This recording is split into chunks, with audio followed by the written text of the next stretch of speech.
আসসালামু আলাইকুম রহমতুল্লাহ। ঈদুল আজহায় গরু কিংবা খাসি কোরবানি করা হয়। আত্মীয় পরিজন ও দরিদ্রদের ভাগ দিয়ে নিজেদের জন্য বাকি থাকে মাংসের এক ভাগ।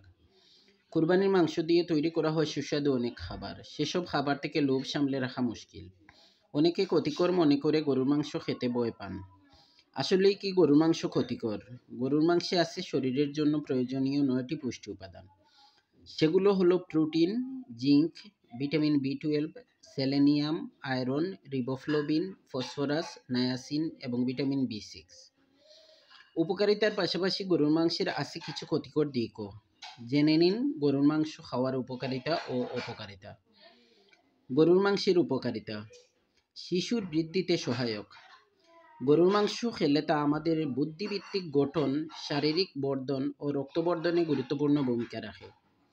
85 গ্রাম গরুর মাংসে 9 থেকে 13 বছর বয়সী শিশুর দৈনিক চাহিদার 9.25% vitamin B 12, 60% protein, 32% iron, 29% niacin, 74% zinc, 42% selenium, 32% vitamin B 6, 20% riboflavin এবং 16% ফসফরাস থাকে। খনিজের অভাব দূর করে। শরীরে খনিজের অভাবে সৃষ্ট অসুখ বিসুখ দূর করতে কাজ করে গরুর মাংস, কারণ এটি খনিজ লবণের দুর্দান্ত উৎস। গরুর মাংসে থাকে জিঙ্ক, ফসফরাস, সেলেনিয়াম এবং প্রচুর লৌহ।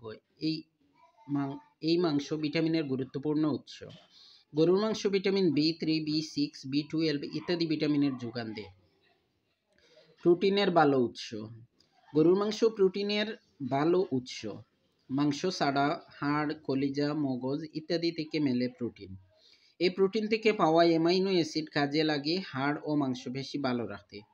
প্রতি 100 গ্রাম গরুর মাংসে পাওয়া যায় 22.6 গ্রাম প্রোটিন। জিঙ্কের ঘাটতি দূর করে। আমাদের সুস্থতার জন্য জিঙ্ক একটি জরুরি উপাদান। এটি আমাদের শরীরের কোষ ভালো রাখে এবং বাড়ায় রোগ প্রতিরোধ ক্ষমতা। 85 গ্রাম গরুর মাংস খেলে তা দৈনিক জিঙ্কের 39% পূরণ করে। গরুর মাংসের অপকারিতা: কোষ্ঠকাঠিন্যের ঝুঁকি বাড়ায়। অনেকে অতিরিক্ত গরুর মাংস খেয়ে ফেলেন, এতে বাড়ে কোষ্ঠকাঠিন্যের ঝুঁকি। কোষ্ঠকাঠিন্য থেকে পরবর্তীতে আরও বড় অসুখ দেখা দিতে পারে। তাই অতিরিক্ত গরুর মাংস খাওয়া থেকে বিরত থাকতে হবে। গরুর মাংসের সঙ্গে নানা ধরনের সবজি মিলিয়ে খেলে কোষ্ঠকাঠিন্য থেকে অনেকটাই মুক্তি পাওয়া যাবে।